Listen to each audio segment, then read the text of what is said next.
All right, here we are with phase 2 of the boat rigging situation. And you can see I've got a total mess up here on the front. This is mainly the electronic stuff that I'm rigging up.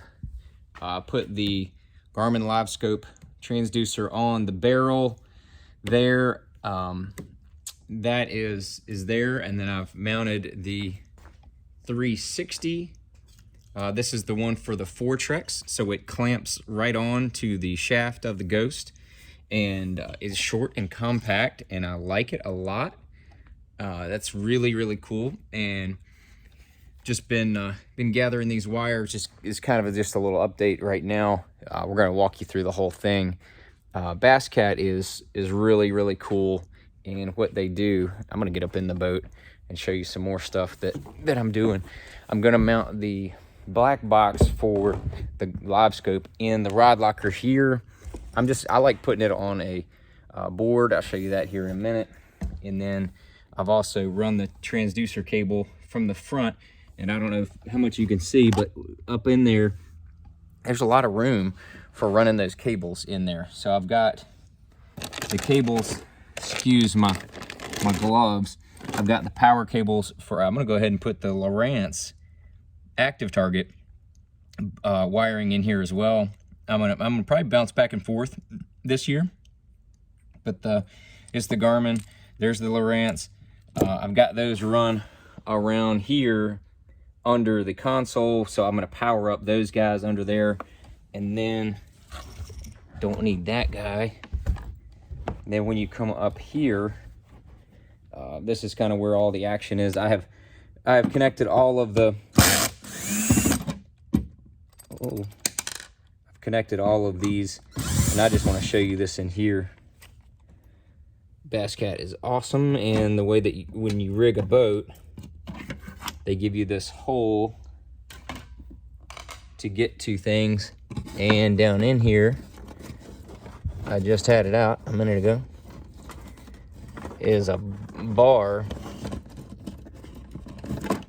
where everything is powered up, and those are 6-gauge wires coming up here just for electronics. That is legit. I went ahead and stuck these ferrite rings on there, try to keep the power as clean as possible, no interference and that kind of stuff. So I've stuck those ferrite rings on a few places, and all they are these right here. It's just they're supposed to clean up the signal when you put it around the Garmin. This is Garmin. Garmin comes with a few of them, and I'm going to put all those where they're supposed to be. But I went ahead and bought another bag full, and I'm going to put those things daggone everywhere I can, so to speak. Try to keep that signal as clean as possible. But I'm going to finish getting this going. We'll give you an update here after a while, and I don't know if possibly I might get everything done today up here on the front. That's my goal, to get everything done here on the front, and then we'll see see where we are, make sure everything works when we hook it all up. All right, here we are. We have gotten all the stuff. Here we go. I got everything basically run. I'm not securing everything yet. All I did was connected everything. There is the Garmin black box, and then there's the Lowrance black box. And the Lowrance, you can see the lights on it are visible. You can see there's a blinking green light on the Garmin visible. That is all good information there. And then you can see on the front that it looks like it's working properly for the LiveScope. I have not gone up there to listen to see if you can hear the ticking. Usually you can hear it tick, tick, tick, tick. But I got to get my ear closer. I'm going deaf, I think. I don't know. I know I'm going blind, maybe going deaf too. But then I've got the 360 installed here. This again is the Fortrex mount. It clamps right onto the Ghost. I really like the way this is. It's just short and compact, and it's not out of the way. It's not, cumbersome. It's a small little unit. You know what I'm saying, bro? Unit. Small and compact. We got all my wires run here. This is some stuff from Basscat. I don't know what these little clippies are. We'll see how I like them. I'm gonna probably have to put some tape on there, but I want to run everything. I've got everything run, and now you can see that that's working. I could hear this guy moving, but it's, you can see it says out of the water, and there's a little trick, watch this. Yeah. Okay, and then I'll put that right over the little sensor right there. And look at that. Yeah, we got power and it's working because I covered the little sensor right there with my spit. That's nasty. It's nasty, but I did it and it works. So that's pretty sweet. Wipe off the extra spit. That's kind of gross. But anyway, that's a good way to test your 360 to see if it works. So we have worked. It's good. So now I need to, I know my Lowrance works, but the one thing I got to show you here, I even hooked up my hydro wave. I need to check that. But coming off of the Ghost, there's this guy, this little guy. I've got to get an adapter. Another adapter. I got to get an adapter for that so that I can plug that right into my Lowrance unit, and then I can use that down image. Here, follow me. I'm gonna jump off the boat. Whee! But I'm gonna go around here to the, I put it on the barrel. I can hear it. I can hear it. It's talking to me. See if you can hear it. Yep. It's talking to me. But yeah, it's talking to me, so that's good. I put that down here, and then I got my 360 up here. And the cool thing about this mount is that you can unsnap that and slide it around. If I wanted to slide it around here a little more or up there a little more, I could do that. It won't take but a second. That's a handy little mount. I really like that. You can't do that kind of mount on the Ultrex because the entire shaft of the Ultrex spins. To whereas on the Ghost here, you know, this is solid. This is solid down to here, and then this bottom part is what rotates. And so I'm gonna secure this wire, all these wires to here. I'm gonna leave some excess because I don't know exactly how much I'm gonna need. I'm not gonna put that stuff in a bind yet. I got a little excess here as well. So if it, you know, so as that lower shaft spins, we're gonna be good there. But still got more work to do, and we'll try to finish up a few things tonight. I'm gonna have to make this a two-parter for me, not for you. But I'm gonna get this guy mounted, mount my pedals, put that guy back on. If I need to read any directions, I, you know, get the glasses, and then we've got the power pole charge. I will make that part of this video as well. Plus, I'll do one more thing in this video that I will show you, and that is I'm gonna run, because we checked when I was out there on the water, we checked my transducer, and that 3-in-1 that I've got, it was showing, it was money. It was crystal clear, not crystal gale, crystal clear.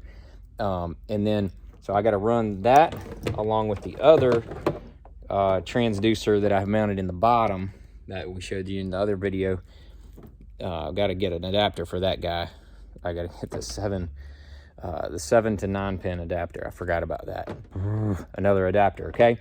So I got to run these two cables. These two cables here. I'm going to run these up there and come out there so I can run those to my Lowrance unit up in the front.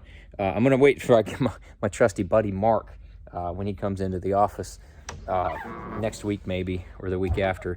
I will get him to help me with that. I may or may not show you that, but I'm going to get that so I can get that hooked up, and then I can go ahead and mount my 3-in-1. There it is, sitting down there ready to be mounted on the front. So stay tuned. We're almost there. So I'm gonna have a different shirt on before when we finish this video, so don't let that throw you off. But here we go. I'm gonna wrap up a few of these things, tidy it up, and then I'm gonna get out of here tonight, and then I'll finish up this video later. So stay tuned. Thanks. Watch this. All right, so I'm back. This is part 2 of this particular video, part 2 of the part 2, and got a little cleaning up to do on the front of the boat here. As you can see, I've done a few things, tidied up some stuff, but I haven't totally got it all dialed in. I've got this set. I'm going to put my hydro wave right here. I got some screws there. I'm going to put the hydrowave down right there, so I can just have all of my stuff there. These are all mounted. Wires are all good. 360 is all good. Everything seems to be working. I'm going to have to tidy this up a little bit. I've got to take this off, do one thing down in there, put those in. I'm going to put this in the box, do a little work. I went ahead and got a Bass Boat Technologies mount. This thing is thick and strong and does not move one single bit. And I'll just tell you that when I was out there on the lake testing it and running the boat, I don't know if you can see, this thing was shaking like this. As I was going down the lake, it was just shaking. And it's all in this mount here. It's all in the mount. It's nothing, the balls out is very tough. That was one of the things I didn't realize with the balls out. They don't give you another support. Van down there at Bass Boat Technologies has these things, and they are the absolute deal.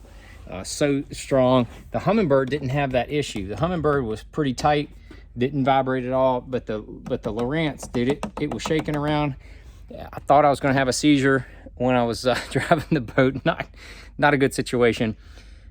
So I'm gonna get that done, get my transducers run, and then do that. So stay with me. I'll show you some results here soon. All right, so I'm in the middle of doing all my stuff right now, and I wanted to show you a couple things.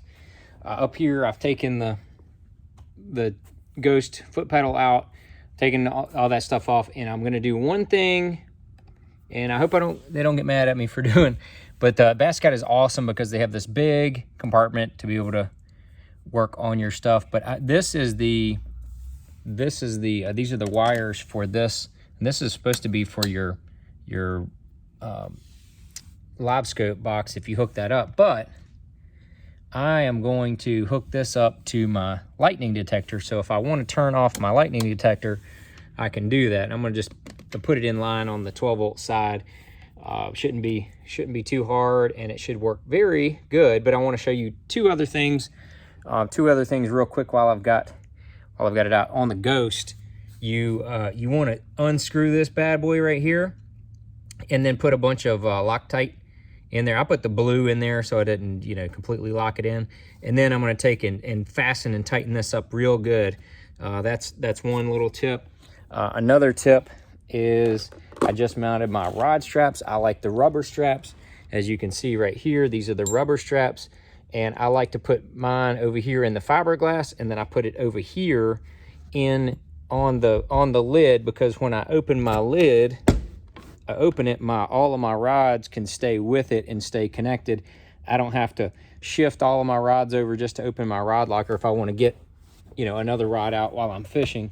So I've done that for years. It works great. I like to angle them so my rods are angled, and I have more room up there on the front. But I wanted to show you that.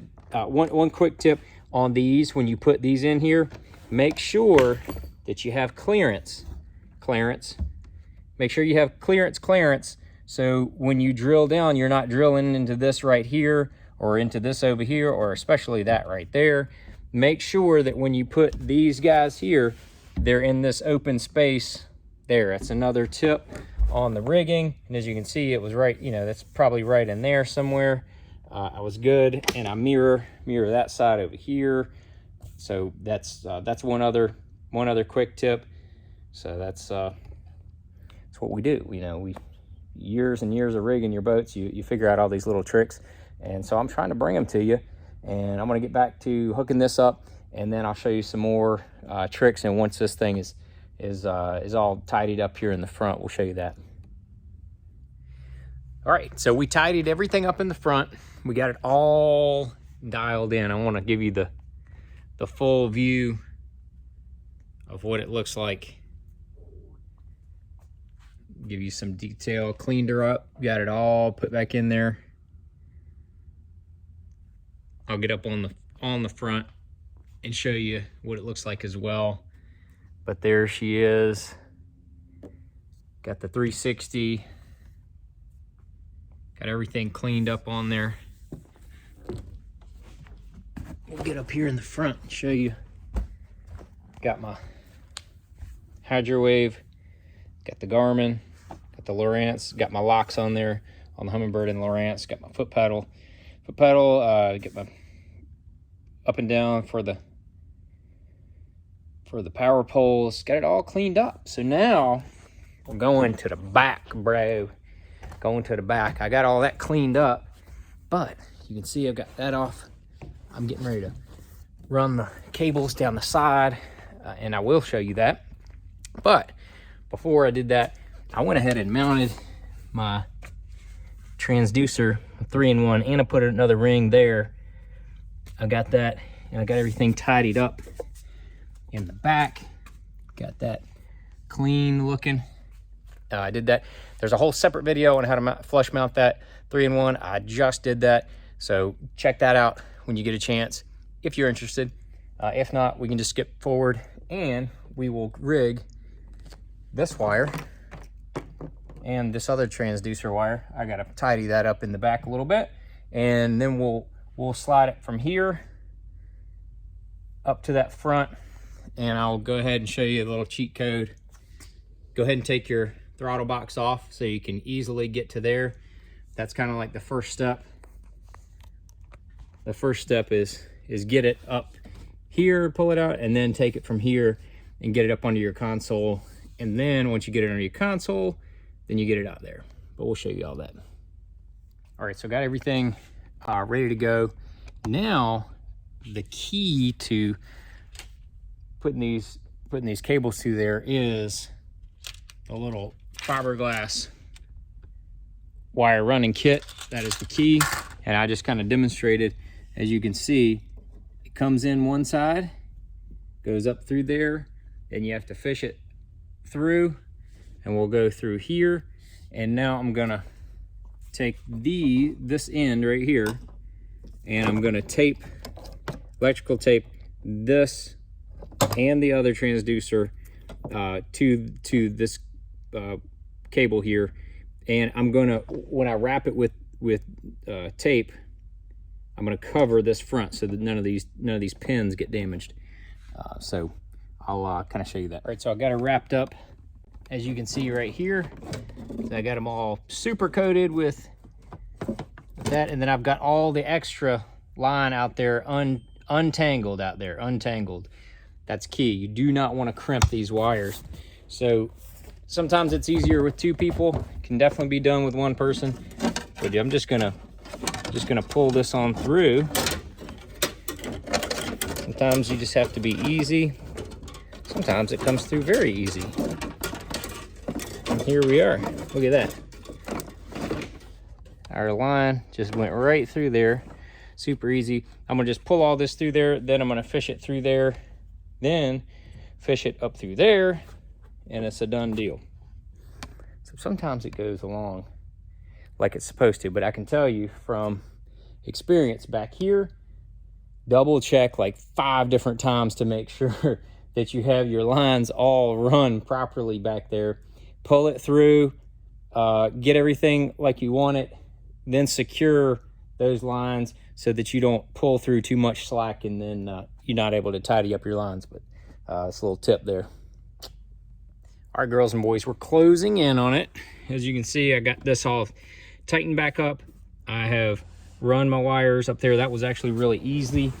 And I've got everything connected back here. I tightened that back up. I didn't clamp that all the way down. I don't want to pinch these wires too hard, but everything is connected there. Got everything all tidy up under there. I got all my extra wires, you know, back there. So we're closing in on it, One last big step really is the power pole charge. I did an entire video on that last year, but I just kind of laid it in there. I'm gonna get this thing mounted and get the wires run, and then I'll show you kind of what it looks like at the end, and that'll be pretty much all the basics of the big stuff. All right, well, that's pretty much it. I think I've finished everything up. Check out back here in the splash well. I put the power pole charge over here on this side this year. I wanted it on this side because the master power switch is over here, the power pole switch is over here. I opened this compartment, I can see everything. I don't have to check it on this other side. Like I put it over there last year. Either side really doesn't matter. So I've got my connections here for the power pole charge. When you have a 36-volt battery, all three go to 1.